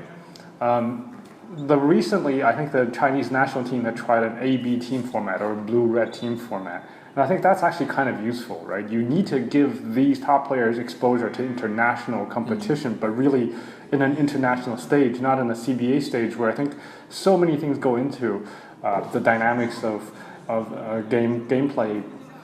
Maybe we can get into the salary situation a little bit. Some of these Chinese players make very little money, whereas some of these foreign players actually can make millions of dollars, and the difference in pay makes it very difficult for these guys to really, truly play as a team. Yeah. And the other thing is that I think these foreign players are only allowed to sign one-year contracts. They don't have multiple-year contracts, even though some guys tend to stay with the same team over years. They're not coming in with like a 3 or 4 year contract and with the expectation that they want to foster a real long-term team environment and team chemistry. So all of these are problems for how foreign players are being used in these Chinese teams. Right. Well, I think to some perspective, the top foreign player contracts are roughly 4 or 5 million. Lance signed a 1 year, 4 million. A couple years ago, I can't remember the player had signed a 1 year, 5 million, and at the time that was kind of a record deal. Yeah. And so that's kind of the pay for the foreign players in the CBA. I think as Frank said, for some of the average Chinese players in the CBA, their salaries are quite low. Yeah. So just for perspective, right? Because Steve mentioned just now that Jeremy Lin is donating 3,000 RMB per three-pointer made, right? And what is that? Let's say he makes 2 3-pointers a game over 45 games. That's 90 3-pointers. 3,000 RMB is roughly, let's call it $450, right? So he's making decent money, right, to be able to do this. But that's unfathomable for a Chinese player who's making maybe like 50,000 RMB per game at most to give up like a fifth of his income to do this. For sure. So we can see that the pace of the game has really slowed down significantly in this final quarter. Obviously, Beijing, there's no incentive to speed it up and give Liaoning the opportunity to catch up more. And Liaoning, on the other hand, even if they're trying to speed the game up, we saw an injury. Hopefully our player was okay. He fell to the ground and hurt his wrist a little bit. There we go. Jeremy Lin tried to take another 3-pointer off the bounce, and it goes around the rim and out. There's 8 little... Yeah, okay. Now Liaoning is rushing shots, and I don't think that's really going to help them that much. This is a pretty huge deficit considering the pace, and we've got about 8 minutes left. We'll see if Liaoning can pull this one out, but they've got to really start. They got to get hot real fast. Yeah. And Beijing now is just parking 2 guys in the corner and making plays with the 3 players up top. And I don't think they necessarily care about scoring every possession. They just want to draw down the time and also play solid defense. But Guo Lin came back and took the ball all the way to the rack for 2 points. Now the deficit is at 13. Liaoning head coach. We're back, and you can see, or let's say hear over the public announcers saying, Team Beijing, let's go. Yeah, but there's no fans, right? Yeah. Usually when they do that, the fans respond by saying the same, or by saying, defense, or let's go Rockets, or whatever they say, right? In this case, there's no fans, and that was kind of weird. I think something to get used to when we get back into the NBA bubble as well. I think trying to simulate a little bit of home court. Yeah. Yeah. It's just nice to have, right? Because especially if you think about the NBA season, all these teams they went through already 60 games of trying to get home court advantage, and what is that advantage now, right? Is it like better hotel room accommodations at Disneyland? I think there's talk that the home court team would get the ball for the final 3 quarters. It's a very minor difference, but there's been conversations about all sorts of things. Yeah. We'll see how the league handles that, but Germany's having a tough game. 2 of 12 for 10 points. Hit the 2 3-pointers, couple of free throws. Yeah, everybody's a little bit rusty. Yeah, definitely. I think rust is a huge problem right now. We were talking about foreign players coming into China, and Jeremy Lin is definitely a foreign player. But in terms of point guards go, the one that I still remember most is Aaron Brooks, right? He was scoring at will, or obviously Marbury, who completely restarted his basketball career here in China, and he was averaging easily high 30s, close to 40 points a game. And as I remember, he was launching the ball basically, 2 steps in from the 3-point line, which, before Stephon Marbury, that was completely seen as a way to get on your coach's bad side and to get pulled. But he was doing that routinely when he was in Beijing playing. And that was seen as a better or more efficient offensive possession than actually involving your other 4 players, right? So the Chinese system expects the foreign players to carry a lot of the load. Yes. But Jeremy Lin is actually quite different. I think his role here really is to be a court general, right? A floor general, to set up the offense, to get the guys into the right position.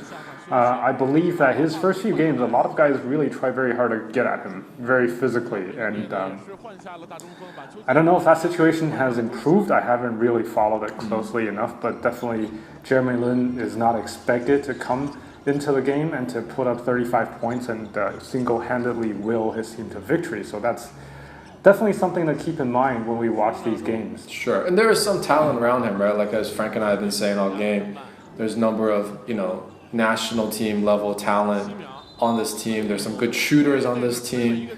I think you'll see like Jeremy's game has changed a lot, but like when I even think about his days at Harvard or at Palo Alto High, like, I mean, he was that scoring guard that had to be, the guy who carried the team. So, I think it's, half a season in, I think he's done a really good job of being a floor general. I think that's what he wants to be, but I think in certain moments, whether it's at the start of the game and setting the tempo or at the end of the game to finish the game, he's got to have that ability to make that shot, to create and make that shot for himself. Yeah, and I think he's got a very high arching shot, and I think that's part of the reason is that his physicality is not quite there, right? His first step is not fast enough to really make separation, and as we've learned over the years, right, there's more to athleticism than just how fast you can run. For example, Harden is known to generates one of the biggest power, making a stop when he tries to get into his shot, and that helps him do that step back move. But Jeremy Lin, I don't think he is doing that as much. His way to get a shot off is to have that really high arching shot. Yep.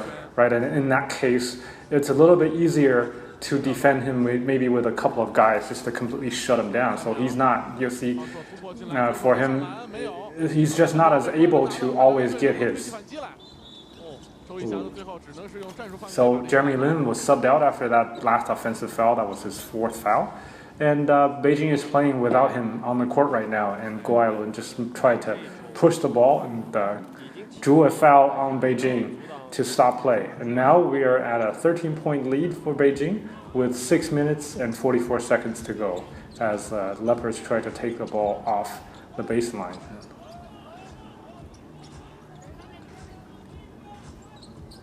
They can cut this, lead down a little bit. There's a chance for a comeback. Yeah, I mean 13 points. His shot, Guo Ailun's shot off the backboard, ran around and fell out. But he did get a foul call, and they're looking to see if this is a flagrant foul. But yeah, Steve says, 6 minutes and 6+ minutes with 13 points. That's only really just 5 or 6 possessions to get into striking range.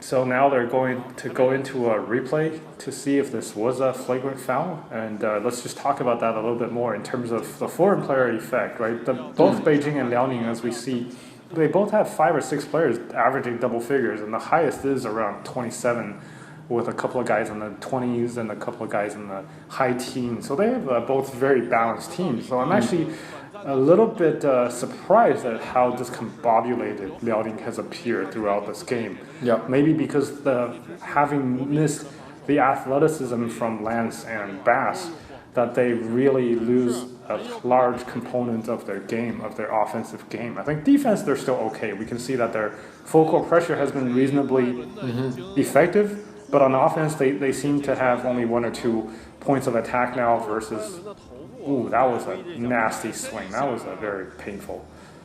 Yeah, I think they've just lost, 2 key playmakers, right? And so whether it's their guards creating for their foreign players or their foreign players creating, space for their guards, like that, they've lost those 2 playmakers. They've lost the guys, and their guards can shoot, but if there's no one else who can create space and opportunities for you to shoot, it's a tough look. So, we've seen them hit a few really tough step back or in your face, buzzer beater jump shots, but that's not a great offensive system to rely on. So I haven't really seen enough Liaoning games before to say this for sure, but my guess is, even with Guo Ailun being one of the better Chinese penetrators or ball handlers, he's not able to create as much separation or draw as much attention going to the basket as Lance Stevenson would. Yep. And missing that mid to long range threat as Brandon Bass provides also hurts. So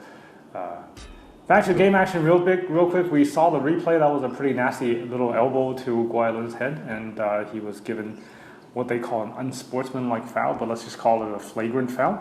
Okay. And 2 foul shots and the ball back. So lead is, or does the rim sound extra stiff? It does. It definitely does. I mean, it feels like maybe the whatever screws fixing the rim to the backboard is not really, it needs tightening.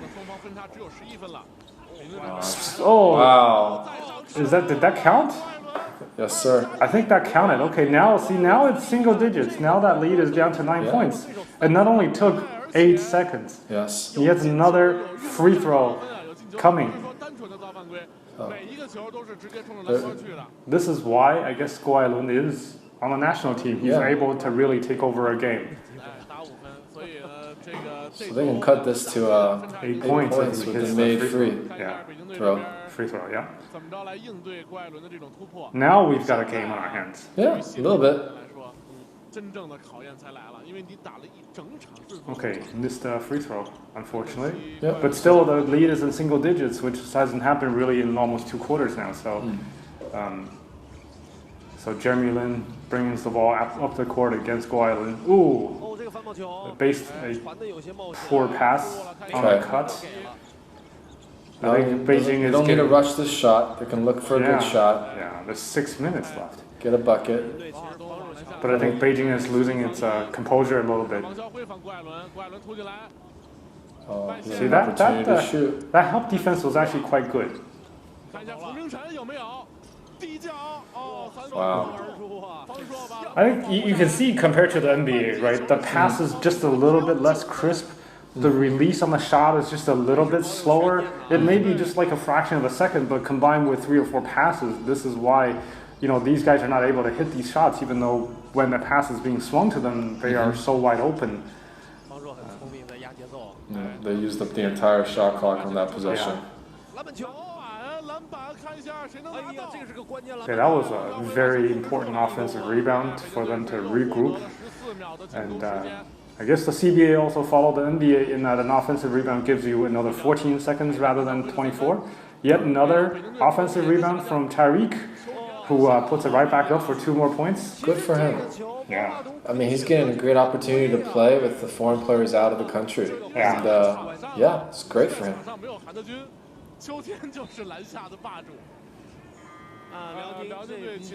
As you can see, Guo Ailun is literally carrying the ball for maybe 15 seconds of their 24-second shot clock. That's got to wear down on his he's trying to will level. his team to victory here. Yeah. This is where your second point of attack needs to take over after he had that, 4-point possession after having taken a nasty shot to his forehead. Okay, so Beijing gets into its offense with a little over 10 seconds on the shot clock left. Okay, that's a very solid cut and pass and a 3-point foul. Yeah, I think the defense is just not disciplined, right? There was no reason for the defender to be out of position, but he was. I think he was just caught ball hawking and lost his man. And then the recovery was a little bit more aggressive than it needed to be. He wasn't going to really affect the shot from that far away.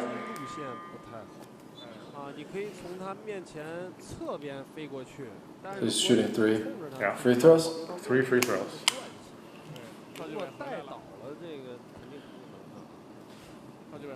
See, another thing is that I guess for whatever reason, a lot of Chinese CBA teams don't send their players up to rebound for the free throw shooter. You only see that in the NCAA sometimes when there's like a massive lead for a show of faith to their free throw shooter. But in the CBA, I really haven't figured out why that is. Yeah, if someone else knows, let us know. Leave it in the comments. Yeah, so this is number 77. He's a pretty big guy, actually, 6'9", forward center, and he hit all 3 free throws. And Tariq gets taken out, and Chaolin comes in. Yeah, see Guo Ailun, star guard, takes the ball to the rack all the way and puts it up against Jeremy Lin and puts up 2 points. Yeah, really starting to show his abilities. Yeah. To try to take over this game.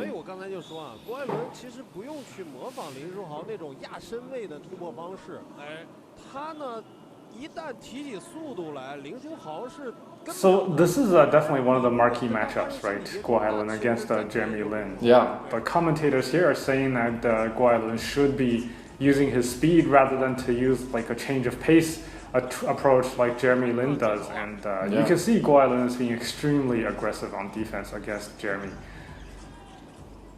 Yeah, there we go. Like another subpar pass. Okay. Okay, they still use the full shot clock on that one. We live in Beijing, so it would be nice to see Beijing win, but honestly, we don't really. You're biased? I'm not biased. I don't really have any loyalties to either team. I don't really care. It just needs to be an exciting game, and so far, the first 3 quarters haven't really been there, but this last quarter is pretty good. Yeah, gotten a lot more interesting. I think Beijing is just now trying to use up every possession, use up all the clock, look for a good shot. This is their style of play, man. They're going to slow it down, they're going to grind, they're going to play defense, they're going to hit their jump shots.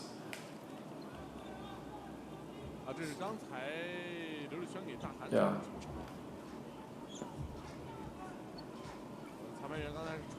Go.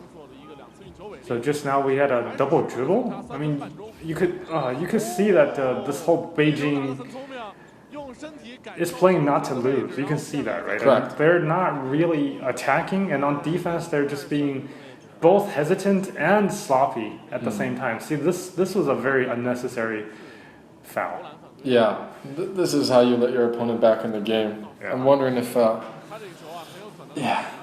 there's enough time for Liaoning, but this is definitely, like you said, Frank, they're playing not to lose, which is a dangerous way to play. Yeah, I think at the 6-minute mark they had a much better chance than they do now with only 3.5 minutes left. But we can see Guo Hailun again trying to take over, and I think this has got to be wearing on him, because you expect on the basketball court for people to take turns, for one guy to continue to handle every possession, James Harden style. It's just very difficult. Yeah, and don't forget, this is kind of like their first game of the season. This has been a long layoff for everybody, so exactly. They don't have their legs under them.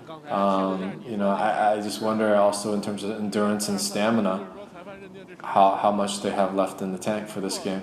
Yeah, and I think it further hurts because their other point of offense, Han Dejun, he's just way too slow to play in a catch-up style game, right? So now it's just Guo Hailun by his lonesome.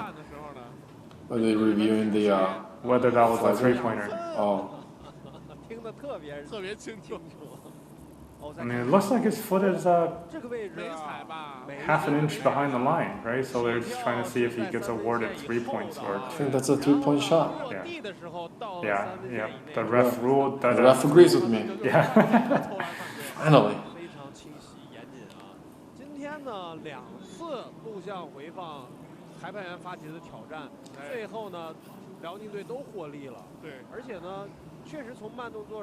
So in terms of this bubble situation, maybe we can talk about that a little bit and how the NBA is going to handle it, right? I think Chinese players, CBA players, tend not to be as big celebrities as NBA players, so they don't have as many expectations for whether they get the best arrangements, right? So if you tell them to just stay there with no family, everybody stick to your hotel room for 2 weeks and be completely under quarantine except for practices and games, they do that. But for the NBA, I think a lot of people do worry whether or not some of these players might try to sneak out of the bubble. What happens if they do come in? Let's say, there's a joke going around that there's a whistleblower system for anybody violating the policies, and everybody's betting that Chris Paul will be the first one to call the hotline. Yeah, he would definitely be the first one. But also part of it is the Chinese players grew up in a very regimented system for a lot of them. Yeah. And even as they're professional players, a lot of them, they spend time on the team campus or in the dormitories during the week and training. And so it's not too different. It's something they're much more accustomed to, especially during the season. Yeah. So we see that after the 3 made free throws from Guo Hailun, Beijing came back and had a little mid-range fadeaway from Tang Shuo, I believe, who very key play. That was a key steal. Yeah, and another steal to take the lead, take the ball back with less than 3 minutes left with a 9-point lead. So I mean, it's looking more positive for Beijing right now. But definitely, we still see that they are trying to burn time. And Jeremy Lin finally gets a goes across the lane and hits a mid-range off the corner of the free throw line. It's a veteran move. Buy some time, get to your spot. Ooh, that was a very interesting call. I mean, I might have gone with a no call in that situation, but I think the lowering of the shoulder is sure, but he wasn't leading into it, right? He was still going sideways after this. It's not like he did that and then just, I don't know. I mean, you can call it either way, I would say. But in this case, at a 2 minutes left, 2 minutes left, I would say that was just a play on for me. I think obviously in the NBA, a lot of refs have this philosophy not to become the reason for how a game ends, right? Yep. In China, that's not necessarily the case. Okay. that was a tough shot. Long three from Beijing that bounced back to a long rebound that lands in Jeremy Lin's hands, and they're burning a little bit more clock now. High pick and roll, Jeremy Lin. Ooh, nice little pass. It's a great pass. That leads to a foul. So 2 more foul shots. 1 minute and 44 seconds left with Beijing hanging on to a double-digit lead. Patience. Yeah.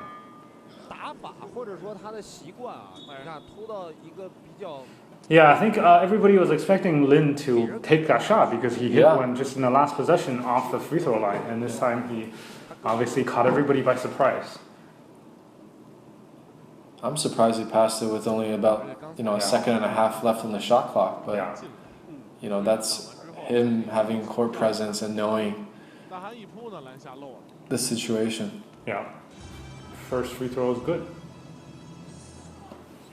I would say this game is going to be hard for Liaoning to come back from. You're going to call this game now, Frank?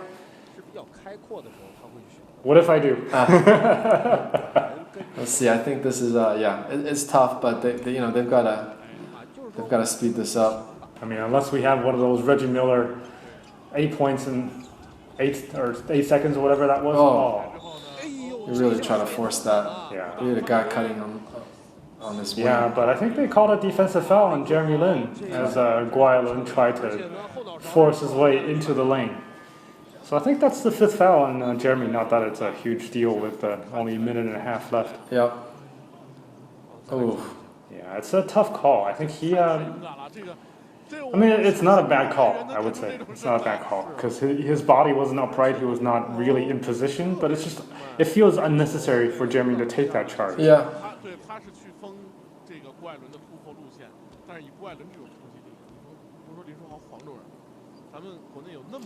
So we just saw a statistic come up that Guai, while he put up 22 points, he actually has 6 turnovers in this game, and that's not a good statistic to have, obviously. Whereas Jeremy Lin has 13 points and 6 assists. Yeah. Not a great shooting night for Jeremy, but I feel like his teammates really stepped it up for this game. Yeah, especially in that third quarter stretch where they had a lot of 3-point shots in several consecutive possessions. Yeah. So this game is getting a little bit sloppy near the end. Yeah. I think there's some frustration there. A little bit of a flailing arms. Yeah, I think their arms got caught together, and which is Han Dejun tried to, I guess, lobby the refs for a call.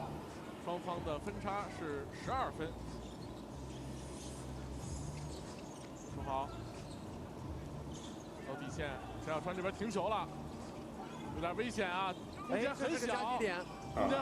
was an air ball. Good defense. Yeah, Jeremy Lin got Very good caught. defense. I think that was a poor decision by Zhai Xiaochuan to pull up his dribble. Yeah. He got completely caught in the middle of nowhere. Exactly. That's not really on Jeremy. That's on Xiaochuan for picking up the dribble in the corner. Oh, there's some separation. Nope. Yeah, I mean, when you are down double digits, you need to find an open 3-point shot and just take the damn thing. You've got to shoot it now. Yeah.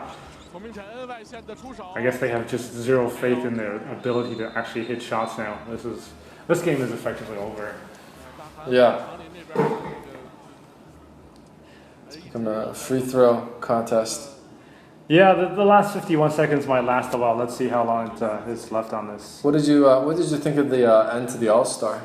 Did you watch the NBA All-Star game this year? I mean, I think the Elam rule is interesting.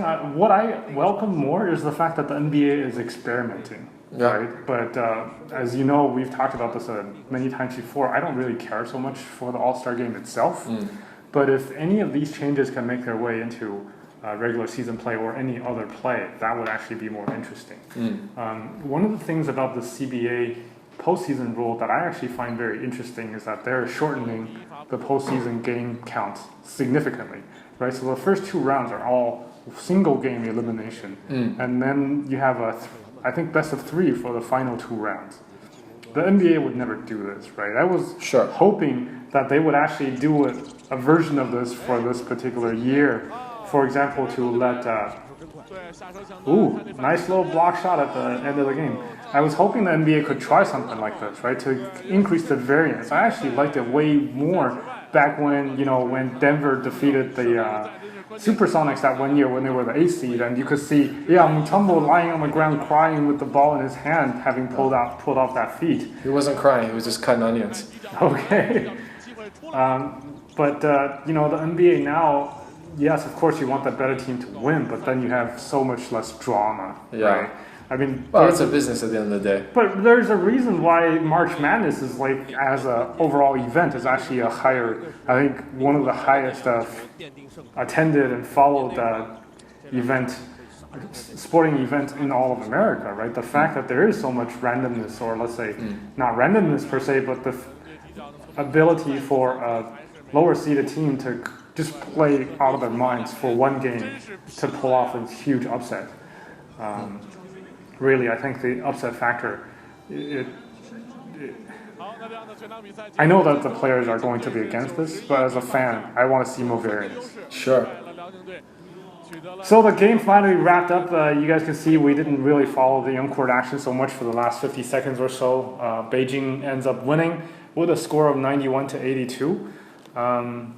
This marks our first attempt at broadcasting this game. So. Yeah, let us know what you guys think. It's our first game. Let us know if you guys have any questions for us, comments for us. We welcome some feedback. We know we're not professionals at this. We know that we don't have all the answers. We're doing this for fun. We just want you guys to be able to watch some meaningful basketball games, and also let us know what players stood out to you. Were there any players or plays or anything about the CBA that you really enjoyed? Just leave us a comment and let us know. And hopefully we can do this again, in the coming week and deliver some more basketball content to you guys. Yeah, so as mentioned, there's basically 4 more weeks left in the regular season. We are going to try to pick a couple of more games to do over the coming weeks. And also once the playoffs start, actually, as mentioned just now, because of the single game elimination, that's actually kind of exciting. We'll see if we can get together to do a couple of more games.